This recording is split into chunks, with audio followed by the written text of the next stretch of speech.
E aí, alunos, aqui no Português, e hoje eu vou explicar o caderno do aluno do 8º ano, volume 2, de língua portuguesa. Esse vídeo não vai ser dividido em partes, vai ter uma parte só para todo o caderno do aluno, porque foi um pouco difícil de dividir ele para não quebrar os temas, então achei melhor fazer em uma parte só, por isso eu vou explicar tudo mais rapidinho para que o vídeo não fique tão extenso. Mas qualquer dúvida é só deixar nos comentários, vamos lá.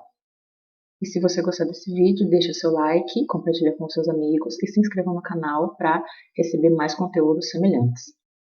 Lembrando que, caso a sua dúvida seja em uma ou outra questão em específico, tem a minutagem das questões na descrição do vídeo. Atividade 1. Reconhecimento de campo. 1. Responda as questões a seguir. A. O que é um artigo de divulgação científica? No caso, pessoal, é um texto que é produzido levando em conta várias pesquisas, estudos, investigação sobre um determinado assunto. B. Qual é a sua finalidade?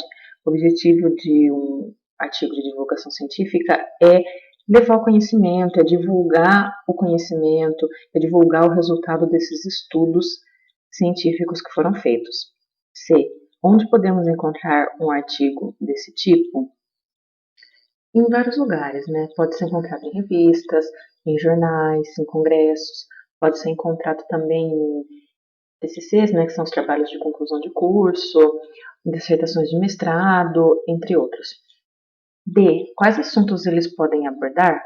Então, a quantidade de assuntos que os artigos de divulgação científica podem abordar é muito ampla, pode ser muita coisa, assim, qualquer coisa que possa ser estudada, sobre a qual pode ser feita pesquisa, estudo, experiência, pode ser um assunto para um artigo de divulgação científica. E qual é o público-alvo? O público-alvo varia, Dependendo da situação, do contexto, podem ser pesquisadores, podem ser cientistas, podem ser estudantes, ou pode ser inclusive o público geral, no caso de artigos de divulgação científica mais simples, publicados em revistas ou em jornais, também é destinado para o público em geral. Depende aí do contexto. 2. Para ler alguns artigos de divulgação científica, consulte sites como Ciência Hoje para Crianças e Revista Galileu. Então ele deixa o link para fazer a recomendação para vocês procurarem mais para se aprofundarem. Atividade 2. Leitura de um artigo de divulgação científica. O texto abaixo será dividido em 4 partes. Para cada parte, faremos uma pausa, a fim de que você localize informações e escreva com suas palavras o que entendeu. Veja, parte 1. Aí tem a foto de um morcego. As ferramentas computacionais e matemáticas desenvolvidas para estudar as relações entre os morcegos e as plantas podem ser aplicadas a qualquer outro ecossistema. USP lidera a força-tarefa para descobrir as conexões entre as espécies. O estudo poderá prever consequências de desastres ecológicos como o que está ocorrendo no Nordeste. Que leva um grupo de pesquisadores das instituições mais qualificadas do planeta a se unirem para estudar morcegos e suas relações com plantas? As descobertas desses cientistas, à primeira vista, sem muita importância, ganharam as páginas de uma das revistas mais relevantes do mundo nas áreas de ecologia e evolução, Nature, Ecology and Evolution. Para compreender o trabalho dessa força-tarefa da ciência, formada por 2 professores da USP e mais 8 pesquisadores, 3 brasileiros e 5 estrangeiros, basta esquecer os morcegos e as plantas, temporariamente, e pensar no desastre ecológico que está ocorrendo agora no litoral do Nordeste. Hoje, é impossível calcular as consequências que o óleo pode trazer ao ecossistema da região. No entanto, o impacto da contaminação poderia ser calculado se houvesse um banco de dados com informações sobre os animais que vivem no local, bem como as relações que são estabelecidas entre as diferentes espécies. Foram dados desse tipo, nesse caso mostrando as interações entre morcegos e plantas, registradas ao longo de 70 anos por centenas de naturalistas que deram origem ao estudo, compreendendo as regras de montagem de uma rede multicamadas continental. Insights on the Assembly Rules of a Continent-Wide Multilayer Network. Nosso estudo mostra que é possível analisar como a extinção de espécies de animais e plantas afeta o equilíbrio de um ecossistema, alterando a biodiversidade em diversas regiões do planeta, explica o professor Marco Mello, do Instituto de Biociências IB da USP, que liderou a força-tarefa do estudo. As ferramentas computacionais e matemáticas que desenvolvemos para estudar as relações entre os morcegos e as plantas podem ser aplicadas a qualquer outro ecossistema, completa o professor Francisco Rodrigues, do Instituto de Ciências Matemática e de Computação, ICMC, da USP, em São Carlos. Então, imagine se esses cientistas tivessem à disposição dados sobre as tartarugas marinhas, os peixes, as aves, os corais e os demais animais que habitam as áreas contaminadas do litoral do Nordeste ao longo de muitos anos. Ora, eles poderiam utilizar as mesmas ferramentas empregadas no estudo sobre morcegos e plantas. Assim, seriam capazes de prever as consequências que o óleo traria à teia da vida nordestina, incluindo aí os seres humanos. O professor Marco Mello revela que, no mundo, quase 70% dos morcegos se alimentam de insetos em maior ou menor grau. Nas Américas, metade das espécies se alimenta de plantas, só que muitas delas também são capazes de comer insetos. Ou seja, os morcegos têm a dieta mais diversificada entre os mamíferos. Primeira parada para análise textual. 1. Pela leitura feita até aqui, é possível responder à pergunta inicial do texto? Vamos relembrá-la. O que leva um grupo de pesquisadores das instituições mais qualificadas do planeta a se unirem para estudar morcegos e suas relações com plantas? Então, o texto, no começo, ele coloca essa pergunta e ele mesmo, no decorrer do texto, vai responder isso. E ele quer que vocês digam, né, o que é que leva eles a fazerem isso, que respondam essa pergunta inicial do texto. Então, a motivação desses pesquisadores é conhecer os morcegos, conhecer eles melhor, conhecer como eles se relacionam com a natureza, com o ambiente ao redor deles e também fazer uma espécie de banco de dados com essas informações que eles vão obter nos estudos. 2. Quanto à pesquisa, o que dizem os professores Marco Mello e Francisco Rodrigues? Então, para responder essa, é preciso voltar para o texto e aqui eu grifei as passagens que têm citações das falas de Marco Mello, nesse primeiro caso, e aqui de Francisco Rodrigues. Então, na resposta, vocês podem colocar segundo Marco Mello, vírgula, e aí copiar este trecho, mantendo as aspas, tudo certinho e terminando com o ponto final.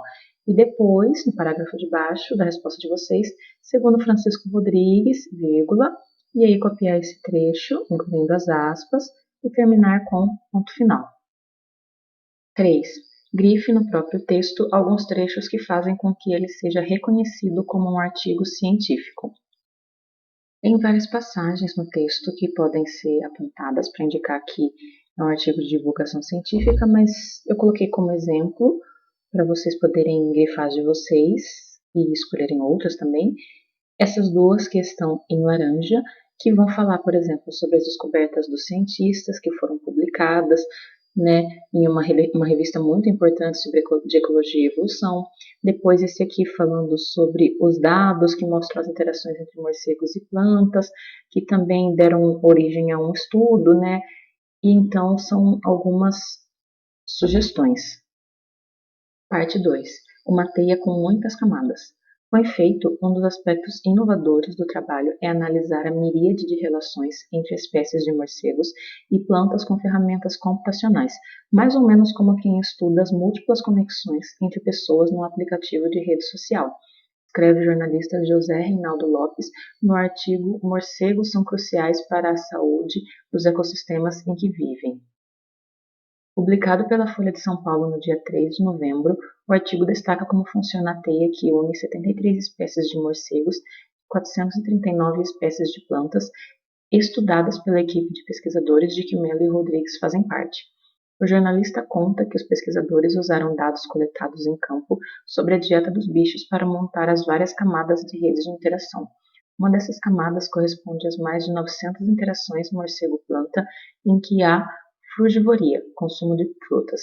Outra equivale a 301 interações em que há consumo de néctar e assim por diante.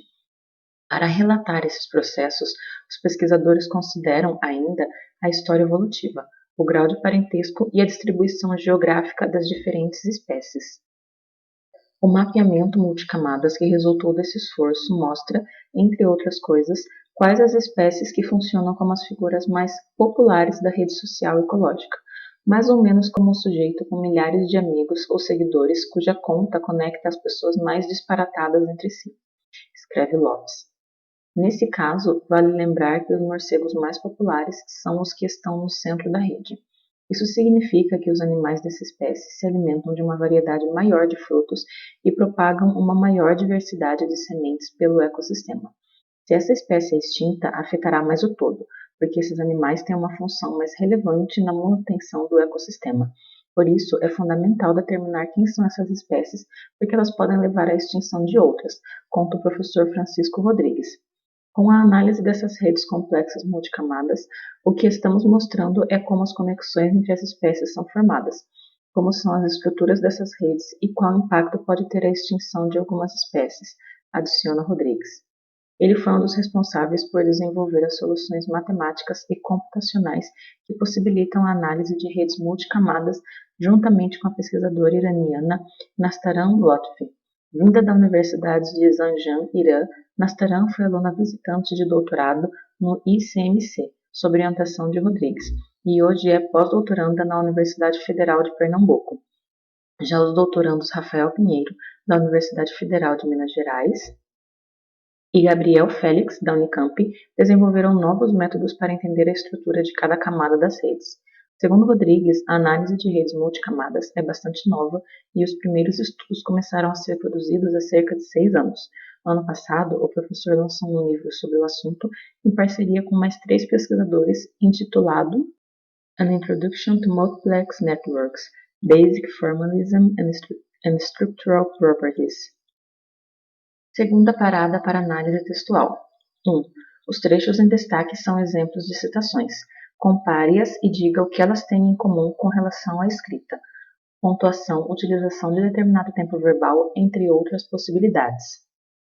Aqui a gente tem, então, no texto, alguns trechos que a própria apostila já colocou em destaque, que são os trechos que estão em azul, que são as citações que indicam a fala de determinados pesquisadores. Então, eles mesmos já colocaram em destaque.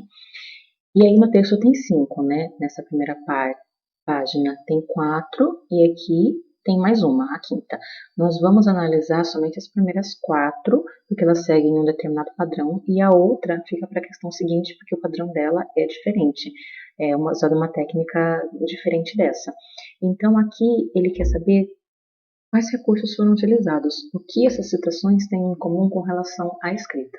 Então eu grifei, por exemplo, alguns recursos que são utilizados em todos. Então, por exemplo, o uso das aspas no começo e no fim, para abrir e para fechar a fala dessa pessoa, tem que ter aspas, porque se não coloca aspas e coloca assim direto, sem nenhuma indicação de que é uma citação, acaba virando fala do autor e virando uma cópia, um plágio. Então aí, vocês vão ver que nos outros também vai ter as aspas, e assim por diante. Além do uso das aspas, existe também uma indicação de quem fala.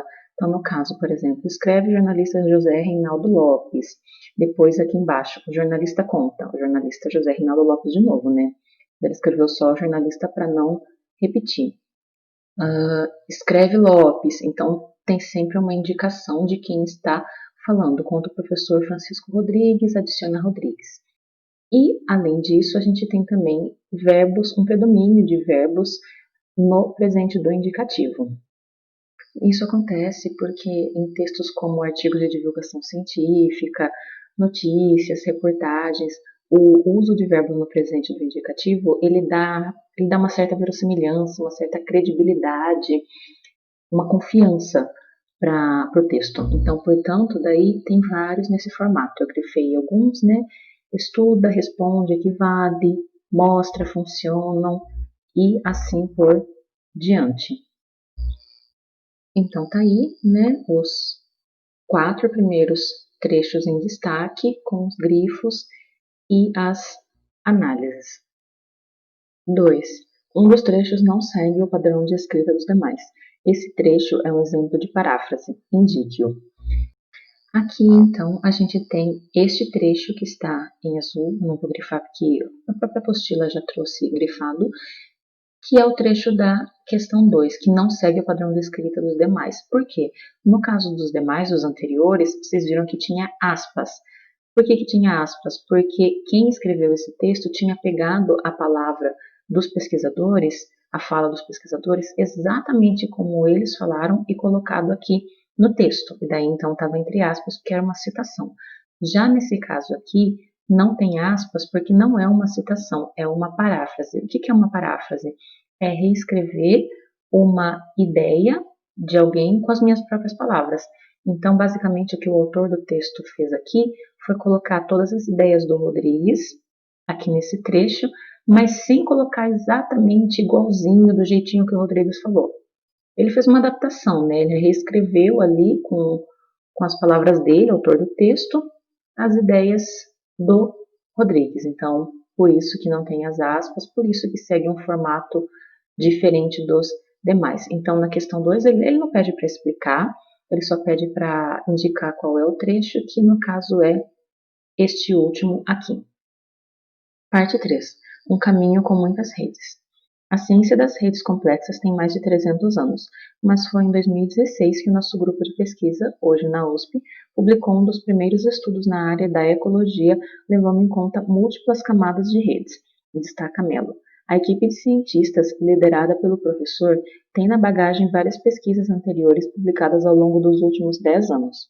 Para chegar este ano às páginas de uma das revistas científicas mais importantes do mundo nas áreas de ecologia e evolução, a Nature, Ecology and Evolution, foram necessários 3 anos de pesquisa. O início dessa trajetória está registrado em uma imagem datada de 2016, quando 6 pesquisadores que estavam na Conferência Internacional de Pesquisas sobre Morcegos, International Bat Research Conference, em Durban, na África do Sul, foram almoçar juntos e se propuseram a construir um projeto. Ao longo do caminho, mais 4 cientistas se uniram ao grupo. Nessa época, já fazia cerca de 7 anos que Mello havia pedido autorização para usar o banco de dados online criado pela pesquisadora Cullen Geiselman, do Centro de Conservação de Morcegos de Austin, nos Estados Unidos. Ao longo desse tempo, o pesquisador brasileiro e sua equipe refinaram as informações disponibilizadas por Geiselman e adicionaram estudos brasileiros. Esses dados, que compreendem cerca de 70 anos de trabalhos de campo feitos por centenas de pesquisadores na região, foram utilizados no artigo publicado na Nature, Ecology and Evolution. Começamos estudando conjuntos de organismos de diferentes espécies, isto é, comunidades, e hoje analisamos também sistemas no sentido estrito, formados por interações entre esses organismos, isto é, redes. Entender essas regras é crucial para compreendermos a arquitetura da biodiversidade, melhorarmos a produtividade de sistemas agroflorestais e controlarmos doenças emergentes, entre muitas outras aplicações, escreve Mello na introdução da sua tese de livre docência, apresentada em agosto deste ano à USP. No texto, o professor faz uma síntese do caminho que percorreu ao longo de suas descobertas científicas, um caminho que é similar ao percorrido por tantos outros pesquisadores na extensa e gratificante jornada da ciência. Em uma floresta, ou mesmo em uma lavoura ou jardim urbano, o que começa com um par de organismos escalona para múltiplos pares, chegando ao nível das respectivas populações, e delas ao nível de todo o ecossistema. Isso é o que poeticamente chamamos de a teia da vida. O mais incrível é que diferentes cientistas ao redor do mundo, ao longo de séculos e perpassando diferentes gerações, encontraram padrões muito interessantes nessa teia, ou seja, coisas que se repetem regularmente, desde a forma de partes dela até os processos que geram essas formas. É extremamente empolgante tentar entender o que mantém unidos esses emaranhados de organismos e interações, também conhecidos como sistemas complexos. Para finalizar, Rodrigues destaca que os sistemas complexos são estudados no ICMC, tanto no campo da ecologia como em medicina, epidemiologia, ciências sociais e economia. Em todas essas áreas, os pesquisadores buscam entender, por exemplo, como os neurônios estão organizados no cérebro ou como as doenças se propagam em nossa sociedade. Terceira parada para análise textual. 1. No trecho em destaque, há uma curiosidade a respeito da composição do grupo de cientistas. Qual é essa curiosidade? Você a considera necessária para o entendimento do texto? Explique. Aqui eu grifei o trecho que mostra essa curiosidade, onde ele fala que tinha 6 pesquisadores numa conferência em Durban, e aí eles foram almoçar juntos, decidiram fazer o projeto, e mais tarde mais 4 cientistas acabaram se unindo ao grupo nesse projeto. Então esse é o trecho com a curiosidade. E é interessante pensar também, né, que esse trecho ele mostra algumas interações, né, entre os cientistas que foram almoçar juntos e a partir daí decidiram fazer o projeto juntos. E, enfim, aí ele, além de ele perguntar, né, qual é o trecho, nós já encontramos, ele pergunta também se você considera necessário para o entendimento do texto essa curiosidade. Aí é uma questão pessoal, né, uma opinião de vocês. 2. Quando falamos de algo que gostamos muito, geralmente escolhemos palavras que expressam essa empolgação. No trecho transcrito abaixo, grife essas palavras. Em uma floresta, ou mesmo em uma lavoura ou jardim urbano, o que começa com um par de organismos escalona para múltiplos pares, chegando ao nível das respectivas populações, e delas ao nível de todo o ecossistema. Isso é o que poeticamente chamamos de a teia da vida. O mais incrível é que diferentes cientistas ao redor do mundo, ao longo de séculos e perpassando diferentes gerações, encontraram padrões muito interessantes nessa teia, ou seja, coisas que se repetem regularmente, desde a forma de partes dela até os processos que geram essas formas. É extremamente empolgante tentar entender o que mantém unidos esses emaranhados de organismos e interações, também conhecidos como sistemas complexos. Aqui ele quer que grife trechos que mostrem que eles estão extremamente empolgados com a pesquisa. Então, né, eu grifei esses dois, isso é o que poeticamente chamamos de a teia da vida, e é extremamente empolgante, que ajudam a entender como uma pessoa que fala está animada. 3. Agora, depois de ter lido as 3 partes do texto, retome a pergunta inicial e responda. O que leva um grupo de pesquisadores das instituições mais qualificadas do planeta a se unirem para estudar morcegos e suas relações com plantas? A questão já foi comentada no comecinho, né? É a pergunta inicial, mas foi respondida antes, né, de ler o texto por completo. Então aqui a gente consegue responder de novo, dando mais detalhes. Eu grifei este parágrafo porque nele o Melo, quando ele fala, ele faz um resumo, né, de toda a ideia do texto. Então aqui a gente pode pegar a ideia desse parágrafo e reescrever com as nossas palavras para escrever uma resposta mais completa na 3. Então pode dizer que o motivo deles estudarem esses animais é entender como eles vivem, como eles se relacionam com a natureza, tudo isso a gente já tinha colocado lá no começo da apostila, como eles vivem, como eles se relacionam com a natureza e também, através disso, entender a biodiversidade, melhorar a produtividade de sistemas agroflorestais e controlar doenças emergentes. Então, é uma maneira de aprofundar a resposta. 4. Com base na resposta anterior, complemente o parágrafo a seguir. Então aqui ele pede para completar 2 lacunas. A primeira é bem facinha, porque é só reler o que está aqui na pergunta da questão 3, e a gente já sabe que as instituições onde eles vieram são as mais qualificadas do planeta. Agora, para responder essa outra lacuna, a gente precisa pegar o trecho, um dos trechos que tem um resumo aqui das ideias do artigo. Então, aqui, em um desses últimos parágrafos dessa terceira parte, ele faz um resumo, o professor, ele até fala, o professor faz uma síntese do caminho, né? E aí, esse trecho, por exemplo, que eu grifei, ele pode ser utilizado para responder a segunda lacuna. Vocês podem escrever com as palavras de vocês, que está aqui na segunda lacuna, e aí, se for escrever com as palavras de vocês essa ideia, não precisa pôr aspas. Agora, se vocês não quiserem escrever com as palavras de vocês, quiserem colocar, assim como está no texto, copiar, aí precisa pôr as aspas, para indicar que não foi vocês, no caso, que não são palavras de vocês. Então, aqui, por exemplo, eu utilizei a alternativa de transcrever copiado o trecho, então eu tive que colocar entre aspas, para indicar que não é fala minha, e colocar o em, né, que estava em maiúscula ali no início da fala do pesquisador, colocar em minúscula porque aqui seria uma continuação da sentença. Parte 4.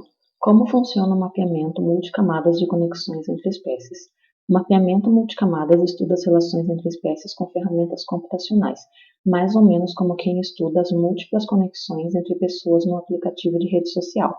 O artigo destaca como funciona a teia que une 73 espécies de morcegos e 439 espécies de plantas, estudadas pela equipe de pesquisadores de que Melo e Rodrigues fazem parte. Essa teia é formada por várias camadas, que representam os tipos de interações. Uma dessas camadas corresponde a mais de 900 interações morcego-planta em que há frugivoria, consumo de frutas. Outra equivale a 301 interações em que há consumo de néctar, e assim por diante. Para relatar esses processos, os pesquisadores consideram ainda a história evolutiva, o grau de parentesco e a distribuição geográfica das diferentes espécies. A história evolutiva separa as espécies em módulos.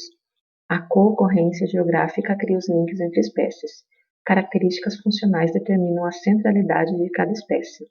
Os morcegos mais populares são os que estão no centro da rede. Se uma espécie central é extinta, afetará mais o todo, porque desempenham uma função mais relevante na manutenção do ecossistema. Na imagem, uma síntese do processo de pesquisa realizado pela força-tarefa. Então, aqui a gente tem um infográfico para responder as próximas questões. Quarta parada para análise textual. A parte 4 do artigo que você acabou de ler. A. Pode ser considerada uma síntese das partes 1, 2 e 3? Aqui, pessoal, essa parte 4 ela não é bem uma síntese, não é bem um resumo, ela é mais um complemento das partes 1, 2 e 3. B. Poderia substituir as partes 1, 2 e 3? Por quê? Não seria adequado para substituir, porque é mais um complemento, é mais uma parte extra para completar as informações que já estavam nas partes 1, 2 e 3. C. Seria compreendida com sucesso se não tivesse as imagens? Por quê? A gente viu na parte 4 que a gente tem tanto a parte escrita quanto a parte de imagens. A parte escrita a gente chama de verbal e a parte das imagens a gente chama de não verbal. Se não tivesse as imagens junto com a parte escrita, seria mais difícil de compreender a parte 4, porque nesse caso a gente tem as imagens e a parte escrita trabalhando juntos para que a gente possa compreender as informações que são passadas. Elas se completam bastante nesse sentido da gente formar uma compreensão do todo da parte 4. Atividade 3. Conteúdo e estrutura textual. 1. Você já leu textos como este? Essa é uma pergunta pessoal. 2. Em qual área do conhecimento ele predomina? Textos que são artigos de divulgação científica, eles podem ser escritos em qualquer área do conhecimento. Na área de língua portuguesa, na área ali de matemática, de ciências, em qualquer área pode ser feito um artigo do tipo. 3. Qual o tema abordado no texto? O tema, basicamente, é a interação que os morcegos têm com as plantas e como isso se relaciona com o ecossistema. 4. Você sentiu alguma dificuldade para compreender o texto? Se sim, qual ou quais foram suas dificuldades? Aqui, no caso, é pessoal também. E 5. Indique o item que melhor traduz a finalidade do texto estudado. A. Ensinar como se faz um relatório científico. B. Defender um ponto de vista. C. Expor um conteúdo de natureza científica. Então, a gente tem aqui a letra C, que é um artigo de divulgação científica, tem o objetivo de expor questões, conteúdos de natureza científica. 6. Quanto à linguagem do texto, qual o modo verbal? A. Qual o modo verbal predominante? E aí na B ele pergunta qual o tempo verbal predomina. Parece que ele está perguntando a mesma coisa, mas não está. Modo verbal e tempo verbal não são a mesma coisa. Dentro dos modos verbais, a gente tem vários tempos verbais, O modo verbal é um conceito mais amplo. Então, o modo verbal predominante é o modo indicativo. E o tempo verbal predominante é o presente do indicativo, conforme eu expliquei na questão em que eu fui grifando esses verbos. C. Qual a variedade linguística utilizada? Aqui no texto a gente tem o autor utilizando a norma padrão da língua portuguesa, de uma maneira bastante bem formal, D. A predominância da linguagem formal ou linguagem informal? No texto a gente tem uma linguagem formal que é condizente com o contexto da publicação. E a linguagem utilizada é adequada à situação de comunicação? Verifique onde o artigo foi publicado para responder à questão. Então, para responder essa questão, cabe ver quem escreveu o texto e onde foi publicado. Então, a gente tem aqui que a autora é a Denise Cassati, da assessoria de comunicação do ICMC, e agora vamos ver onde foi publicado. Aqui no caso, no começo, não tem, então vamos lá para o fim, para as referências. Aqui no finzinho, quando termina a parte 4, que é a parte final, ele fala que o texto é disponível em, e mostra o endereço, que no caso é o site do jornal da USP. Então, considerando onde foi publicado e a linguagem que foi utilizada, que era uma linguagem formal, conforme a norma padrão, sim, a linguagem é adequada à situação de comunicação. 7. Quais semelhanças e diferenças você observa entre os textos que você pesquisou e o texto USP lidera força-tarefa para descobrir as conexões entre as espécies? Aqui a questão 7 a gente vai desconsiderar, nós vamos anular ela, porque ele não pede para você pesquisar um texto anteriormente. O que ele faz é, lá no comecinho, indicar 2 sites em que vocês podem ler mais artigos de divulgação científica, mas como sugestão. Não é realmente um comando que ele dá, ele não te dá um comando em uma questão de falar para que você faça uma pesquisa de um texto. Então, por isso, como ele não deu esse comando antes, não tem como fazer essa comparação, a gente desconsidera a questão 7. Então, eu vou cancelar ela. 8. Qual é a função do infográfico apresentado ao final para a interpretação do texto? O infográfico é a parte 4 de todo o texto, né? Ele foi dividido em 4 partes, então ele é a parte 4. E a função dele é complementar as informações que estavam na parte 3 e, ao mesmo tempo, também auxiliar o leitor, que muitas vezes não tem tanto contato com artigos de divulgação científica, com a linguagem que eles utilizam, auxiliar esse leitor a compreender melhor o que foi passado no texto. Atividade 4. Produção textual. Agora é sua vez de produzir um artigo de divulgação científica. Para isso, você precisará pesquisar a respeito de um dos temas agora, abaixo. Olha só, agora ele deu o comando. Para isso, você precisará pesquisar a respeito. Agora ele deu o comando, sim, para pesquisar. Observação, essa atividade poderá ser feita em grupo. E aí ele sugere aqui alguns temas, né, da letra A até a letra E, que falam sobre obesidade, musculação, etc., né, riscos dela, enfim, vocês vão escolher o tema que mais agrada a vocês, o tema que vocês mais querem saber a respeito, que vocês acham mais interessante, e vão escrever um texto, um artigo de divulgação científica a respeito disso. Aqui, gente, é importante frisar a parte da pesquisa. Ele fala, você precisará pesquisar a respeito de um dos temas abaixo. Você precisará mesmo pesquisar. Tem que pesquisar antes de fazer a produção. Não adianta querer já pegar e já começar escrevendo direto aqui na folha, sem fazer a pesquisa antes. Vocês precisam pesquisar para conhecer melhor sobre o tema e para que aí vocês consigam colocar uma informação de qualidade, divulgar realmente informações sobre isso. Percebam que não é um texto em que vocês vão defender a opinião de vocês. Então, vamos supor, se for escolher o tema A, obesidade juvenil e riscos para a saúde, não vai dar a opinião de vocês sobre esse tema. Não é para colocar opinião, é para explicar o que é a obesidade juvenil e quais são os riscos para a saúde.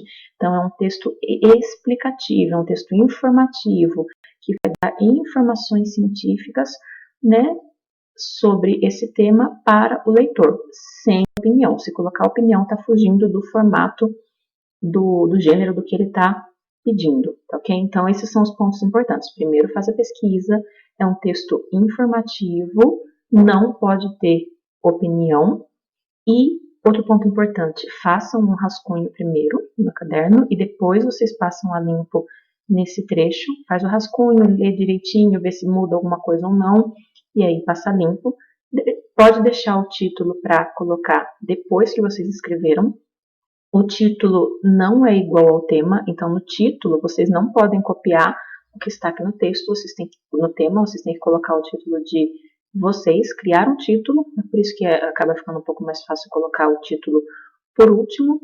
E uma outra sugestão que eu ia dar é que vocês podem fazer uma citação de alguma ideia de alguém, assim como os textos que nós estudamos fizeram citações. Então, vamos voltar lá para dar um exemplo. Olha só, aqui ele tem uma citação. Ele coloca as aspas põe a fala do Melo, fecha aspas, e aí o autor diz, escreve Melo na introdução, etc. Então, vocês podem fazer semelhante no texto de vocês. Colocar, por exemplo, achou um trecho interessante do texto que vocês acham muito bacana, do texto que vocês pesquisaram, vocês podem utilizar um trechinho, não muito longo, tá? E colocar para ilustrar o texto de vocês. Então, daí abre aspas, coloca esse trecho que vocês acharam interessante da pesquisa que vocês fizeram, fecha aspas, e aí coloca, escreve fulano de tal, afirma fulano de tal, para que vocês ilustrem a passagem o texto de vocês. Lembrando que o texto é de vocês, então a maior parte é escrito com as palavras de vocês. A parte da citação que vocês podem fazer é uma parte assim menor, digamos, só para ilustrar e enriquecer o texto. Após feito o rascunho, utilize a grade de correção a seguir para fazer os ajustes necessários para a versão final do seu artigo. Então, ele já está recomendando aqui também, conforme eu falei, que tem que fazer um rascunho antes. E aí, depois de feito o rascunho, antes de passar limpo, ele sugere que vocês preencham essa tabela, analisando cada item para saber se o texto está bacana, para passar limpo. O título dá uma indicação clara do assunto tratado, quer dizer, o título mostra qual é o assunto? Sim, não, parcialmente, que seria tipo, mais ou menos. Daí preenche e depois pode passar a limpo. Atividade 5, divulgue o seu texto. E aí ele vai dar uma sugestão de que vocês podem divulgar o texto de vocês em uma revista digital, em um blog, em um podcast, no mural da escola ou da sala de aula, no jornal da escola. Aí é uma atividade mais procedimental que vocês vão fazer ou não, né, de acordo aí com a orientação do professor de vocês. Com isso, nós terminamos esse caderno do aluno, parte única, já todas as questões. Muito obrigada a você que me assistiu até aqui. Se esse vídeo te ajudou, compartilhe com seus amigos e fique ligado porque logo vem mais conteúdo do tipo no canal. É isso e até a próxima. Tchau, tchau!